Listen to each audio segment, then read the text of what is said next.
mana sebelumnya kita akan telusuri pengajaran Yesus Kristus yang berkaitan dengan bukan menghakimi dunia melainkan menyelamatkannya dari kitab Yohanes pasal 3 ayat 17 dan ayat 18 menjadi ayat kuncinya.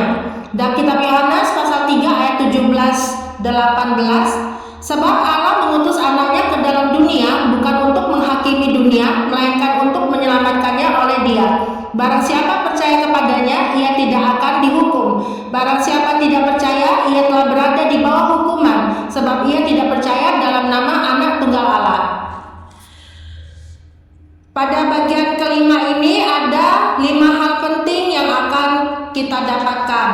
Dan pada episode ke-6 telah dibahas 3 hal penting itu. Yang pertama, bukan untuk menghakimi dunia. Yang kedua, melainkan untuk menyelamatkan umat manusia. Yang ketiga, penghakiman terakhir membawa pemisahan dalam kekekalan. Dan pada episode ke-7 ini kita akan membahas 2 hal penting lainnya, yaitu yang keempat dan yang kelima. Keempat, masuk dalam takhta pengadilan Yesus Kristus untuk menerima pahala surgawi. Semakin dalam menyelami kasih dan pengorbanan Yesus Kristus yang murni dan sejati, inilah kebahagiaan hidup kita sebenarnya sebagai umat tebusannya. Sukacita hidup kita sesungguhnya bukan hanya karena diberi kuasa sebagai anak-anak Allah, sehingga dalam nama Yesus Kristus kita dapat menaklukkan roh-roh jahat itu. Ini belumlah cukup, karena yang terutama adalah nama setiap kita telah tercantum dalam kitab kehidupan yang dipunyai oleh anak domba Allah, yaitu Yesus Kristus. Inilah sukacita surgawi sebenarnya. Sungguh penghakiman Allah itu maha suci, sangat adil dan sumber kebenaran sejati, sehingga segala sesuatu yang ada dalam seluruh hidup manusia, bahkan hal-hal tersembunyi pun akan tersingkap dengan terang sekali di hadapannya. Dalam kitab Roma pasal 2 ayat 16, hal itu akan nampak pada hari bila mana Allah sesuai dengan Injil yang kuberitakan akan menghakimi segala sesuatu yang tersembunyi dalam hati manusia oleh Kristus Yesus. Dalam kitab 2 Korintus pasal 5 ayat 10, sebab kita semua harus menghadap takhta pengadilan Kristus, supaya setiap orang memperoleh apa yang patut diterimanya sesuai dengan yang dilakukannya dalam hidupnya ini, baik ataupun jahat. Pada bagian ini terutama kepada mereka yang akhir hidupnya di hadapan Allah didapati sebagai orang-orang benar milik Yesus Kristus. Dan dalam kekekalan itu sendiri ada proses menakjubkan terjadi berdasarkan prinsip Alkitabiah. Ada 7 hal penting yang akan terjadi kepada orang-orang benar yang telah mati dalam Yesus Kristus dan masuk dalam kekekalan, yaitu pertama, orang-orang benar yang telah mati dalam Yesus Kristus. Semua orang benar yang mati dalam Yesus Kristus akan mengalami keuntungan dan kebahagiaan hidup berlimpah dalam kekekalan yang telah disediakan oleh Yesus Kristus. Dalam kitab Filipi pasal 1 ayat 21, karena bagiku hidup adalah Kristus dan mati adalah keuntungan. Dalam kitab 2 Korintus pasal 5 ayat 7 dan 8, sebab hidup kami ini adalah hidup karena percaya, bukan karena melihat. Tetapi hati kami tabah dan terlebih suka kami beralih dari tubuh ini untuk menetap pada Tuhan. Kedua, roh orang-orang benar itu tinggal dalam taman Firdaus atau sorga antara. Mereka yang didapati sebagai orang-orang benar yang telah dimateraikan Roh Kudus, baik dari bangsa Israel maupun dari segala bangsa, suku, kaum, dan bahasa. Semua roh-roh orang benar itu akan dimasukkan ke dalam taman Firdaus atau sorga antara. Mereka boleh beristirahat dengan penuh damai sejahtera abadi dan puas sekali dengan segala kebaikan Allah yang telah memberkati hidup mereka. Dalam kitab Wahyu pasal 14 ayat 13, dan aku mendengar suara dari sorga berkata, tuliskan, berbahagialah orang-orang mati yang mati dalam Tuhan sejak sekarang ini. Sungguh, kata Roh, supaya mereka boleh beristirahat dari jerih lelah mereka, karena segala perbuatan mereka menyertai mereka. Ketiga, masuk peristiwa kebangkitan pertama sebelum masa 1000 tahun. Semua orang benar, baik yang telah mati maupun yang masih hidup, akan dibangkitkan pada kebangkitan pertama. Pertama, roh semua orang benar yang telah mati akan menyatu dengan tubuh kemuliaan masing-masing dan dikumpulkan di hadapan Yesus Kristus. Selanjutnya, semua orang benar yang masih hidup akan mengalami pengangkatan dan dalam sekejap mengenakan tubuh kemuliaan dan berkumpul di hadapan Yesus Kristus juga. Tubuh kemuliaan ini adalah tubuh surgawi yang telah dikuduskan selamanya dalam Yesus Kristus. Dalam kitab Filipi pasal 3 ayat 21, yang akan mengubah mengubah tubuh kita yang hina ini sehingga serupa dengan tubuhnya yang mulia menurut kuasanya yang dapat menaklukkan segala sesuatu kepada dirinya. Dalam kitab 1 Korintus pasal 15 ayat 40, ada tubuh surgawi dan ada tubuh duniawi. Tetapi kemuliaan tubuh surgawi lain daripada kemuliaan tubuh duniawi. Dalam kitab Wahyu pasal 20 ayat 6, berbahagia dan kuduslah ia yang mendapat bagian dalam kebangkitan pertama itu. Kematian yang kedua tidak berkuasa lagi atas mereka, tetapi mereka akan menjadi imam-imam Allah dan Kristus, dan mereka akan memerintah sebagai raja bersama-sama dengan Dia 1000 tahun lamanya. Keempat, dikumpulkan di takhta pengadilan Yesus Kristus semua orang kudus yang namanya tertulis dalam kitab kehidupan. Semua orang kudus telah mengenakan tubuh surgawi, dan mereka baik dari bangsa pilihan pertama yaitu bangsa Israel maupun dari segala bangsa dan suku, kaum dan bahasa berkumpul di hadapan takhta pengadilan Yesus Kristus. Nama semua orang kudus tertulis dalam kitab kehidupan yang dipunyai oleh Anak Domba Allah yaitu Yesus Kristus Tuhan kita. Dalam kitab Wahyu pasal 21 ayat 27, tetapi tidak akan masuk ke dalamnya sesuatu yang najis atau orang yang melakukan kekejian atau dusta, tetapi hanya mereka yang namanya tertulis di dalam kitab kehidupan Anak Domba itu. Kelima, ada pahala surgawi dan tingkat kemuliaan yang berbeda-beda. Semua orang kudus yang telah berdiri di takhta pengadilan Yesus Kristus akan menerima pahala surgawi dan tingkat kemuliaan yang berbeda-beda kepada masing-masing orang kudus itu. Tetapi Allah memberikan pahala dan tingkat kemuliaan kepada setiap orang kudus itu dengan sangat adil dan terbaik, dan mereka semua sangat bersukacita menerimanya. Dalam kitab 1 Korintus pasal 15 ayat 41-42, kemuliaan matahari lain daripada kemuliaan bulan, dan kemuliaan bulan lain daripada kemuliaan bintang-bintang, dan kemuliaan bintang yang satu berbeda dengan kemuliaan bintang yang lain. Demikianlah pula halnya dengan kebangkitan orang mati, ditaburkan dalam kebinasaan, dibangkitkan dalam ketidakbinasaan. 6. Masa pemerintahan 1000 tahun Yesus Kristus bersama semua orang kudusnya. Sebelum memasuki masa pemerintahan 1000 tahun itu, seorang malaikat turun dari sorga memegang anak kunci jurang maut dan suatu rantai besar di tangannya. Malaikat itu menangkap naga si ular tua yaitu iblis setan, lalu mengikat iblis setan itu 1000 tahun lamanya. Jika disimak, si iblis setan ini umurnya sudah sangat tua, karena mereka inilah malaikat yang terjatuh dalam dosa itu. Dan iblis inilah yang telah membuat manusia pertama Adam dan Hawa terjatuh dalam dosa. Namun akhirnya Allah tetap menyelamatkan Adam dan Hawa sebagai orang kudusnya. Dari zaman manusia pertama Adam dan Hawa, si iblis setan yang sama ini masih terus berkuasa dalam dunia. Tentunya umurnya sudah sangat tua, bukan? Setelah si iblis setan telah dipenjarakan, barulah masuk masa pemerintahan 1000 tahun penuh kedamaian Yesus Kristus bersama semua orang kudusnya. Dan di antara semua orang kudus itu ada yang mereka yang terpilih duduk di atas tahta-tahta dan diberikan kuasa untuk menghakimi bersama-sama dengan Yesus Kristus. Dalam kitab Wahyu pasal 20 ayat 4, lalu aku melihat tahta-tahta dan orang-orang yang duduk di atasnya. Kepada mereka diserahkan kuasa untuk menghakimi. Aku juga melihat jiwa-jiwa mereka yang telah dipenggal kepalanya karena kesaksian tentang Yesus dan karena firman Allah, yang tidak menyembah binatang itu dan patungnya, dan yang tidak juga menerima tandanya pada dahi dan tangan mereka. Dan mereka hidup kembali dan memerintah sebagai raja bersama-sama dengan Kristus untuk masa 1000 tahun. Ketujuh, langit dan bumi yang baru dan kota kudus Yerusalem baru turun dari sorga. Langit dan bumi pertama yang jauh dari kesempurnaan sudah berlalu, tidak ada lagi selamanya. Semua orang kudus akan menetap selamanya di langit dan bumi yang baru yang telah sempurna, kudus dan kekal.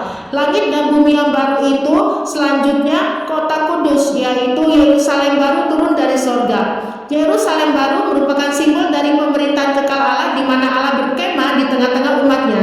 Pengantin perempuan yang berhias untuk suaminya ini melambangkan persatuan yang erat antara Yesus Kristus dengan gerejanya dalam kekekalan. Dalam kitab Wahyu pasal 21 ayat 1 dan 2, lalu aku melihat langit yang baru dan bumi yang baru, sebab langit yang pertama dan bumi yang pertama telah berlalu dan laut pun tidak ada lagi. Dan aku melihat kota yang kudus Yerusalem yang baru turun dari sorga, dari Allah, yang berhias bagaikan pengantin perempuan yang berdandan untuk suaminya. Kelima, masuk dalam takhta pengadilan putih untuk menerima hukuman kekal.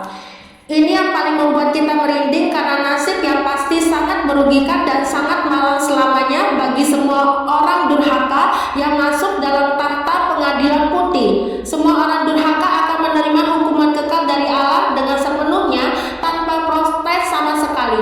Mereka mengakui akan keputusan Allah dalam penghukuman kekal itu sangat adil dan terbaik, meskipun mereka tentunya akan mengalami siksaan kekal siang dan malam selama-lamanya. Sekalipun mereka akan mengalami ketakutan dan kengerian terdahsyat, kemalangan terdahsyat, kebodohan terdahsyat, kegelapan terdahsyat, ratap, ketak gigi memilukan, penderitaan kekal yang sangat menyakitkan selamanya itu. Pada bagian ini, mereka yang akhir hidupnya di hadapan Allah didapati sebagai orang-orang durhaka, dan dalam kekekalan itu sendiri ada proses yang menakjubkan terjadi berdasarkan prinsip Alkitabiah. Ada 6 hal penting yang akan terjadi pada orang-orang durhaka yang telah mati di luar Yesus Kristus, yaitu pertama, orang-orang durhaka yang telah mati di luar Yesus Kristus. Semua orang durhaka yang mati di luar Yesus Kristus akan mengalami kerugian besar selamanya dan tidak terluput dari hukuman kekal Allah. Dalam kitab 2 Tesalonika pasal 1 ayat 8 dan 9, dan mengadakan pembalasan terhadap mereka yang tidak mau mengenal Allah dan tidak mentaati Injil Yesus Tuhan kita. Mereka ini akan menjalani hukuman kebinasaan selama-lamanya, dijauhkan dari hadirat Tuhan dan dari kemuliaan kekuatannya. Dalam kitab Mazmur pasal 55 ayat 16, biarlah maut menyergap mereka, biarlah mereka turun hidup-hidup ke dalam dunia orang mati, sebab kejahatan ada di kediaman mereka, ya dalam batin mereka. Kedua, roh orang-orang durhaka itu tinggal dalam neraka atau Hades. Roh orang-orang durhaka akan dimasukkan ke dalam neraka antara atau Hades, dan mereka akan menerima siksaan kekal. Dalam kitab Ibrani pasal 10 ayat 26-27, sebab jika kita sengaja berbuat dosa sesudah memperoleh pengetahuan tentang kebenaran, maka tidak ada lagi korban untuk menghapus dosa itu, tetapi yang ada ialah kematian yang mengerikan akan penghakiman dan api yang dahsyat yang akan menghanguskan semua orang durhaka. Dalam kitab Matius pasal 25 ayat 46a, dan mereka ini akan masuk ke tempat siksaan yang kekal. Ketiga, setelah masa pemerintahan 1000 tahun, iblis setan dilepaskan dari penjaranya untuk dihukum selamanya. Setelah masa pemerintahan 1000 tahun itu, si iblis setan akan dilepaskan dari penjaranya, dan mereka lalu pergi menyesatkan segala bangsa dari keempat penjurunya. Si iblis setan tetap mengulangi strategi peperangan dengan sangat piawai, dan ini disebut perang Gog dan Magog. Apalagi ketika mereka melihat kota yang kudus, di mana Yesus Kristus bersama semua orang kudusnya, tanpa takut kepada Allah mau mengepung tentara orang-orang kudus itu. Akan tetapi Allah menurunkan api dari langit menghanguskan mereka, dan mereka dilempar ke dalam lautan api dan belerang yang kekal untuk menyiksa iblis setan selamanya. Dalam kitab Wahyu pasal 20 ayat 9 dan 10, maka naiklah mereka ke seluruh dataran bumi, lalu mengepung perkemahan tentara orang-orang kudus dan kota yang dikasihi itu. Tetapi dari langit turunlah api menghanguskan mereka, dan iblis yang menyesatkan mereka dilemparkan ke dalam lautan api dan belerang, yaitu tempat binatang dan nabi palsu itu, dan mereka disiksa siang malam sampai selama-lamanya. Keempat, lalu masuk peristiwa kebangkitan kedua, menyatunya roh semua orang durhaka beserta tubuh kebinasaannya. Setelah itu, roh semua orang durhaka dibangkitkan pada peristiwa kebangkitan kedua, di mana roh semua orang durhaka menyatu dengan tubuh kebinasaannya dan dikumpulkan di hadapan Yesus Kristus. Dalam kitab Mazmur pasal 69 ayat 28-29, tambahkanlah salah kepada salah mereka, dan janganlah sampai engkau membenarkan mereka. Biarlah mereka dihapuskan dari kitab kehidupan, janganlah mereka tercatat bersama-sama dengan orang-orang benar. Kelima, dikumpulkan di takhta pengadilan putih semua orang yang namanya tertulis dalam kitab kematian. Semua orang durhaka yang namanya tertulis dalam kitab kematian dan tidak ada nama mereka dalam kitab kehidupan. Mereka diadili berdasarkan perbuatan mereka dan kepercayaan kitab-kitab mereka yang termasuk dalam kitab kematian. Semua orang durhaka dikumpulkan di takhta pengadilan putih untuk mendapatkan hukuman kekal.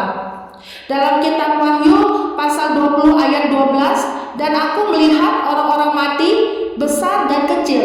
berdiri di depan takhta itu.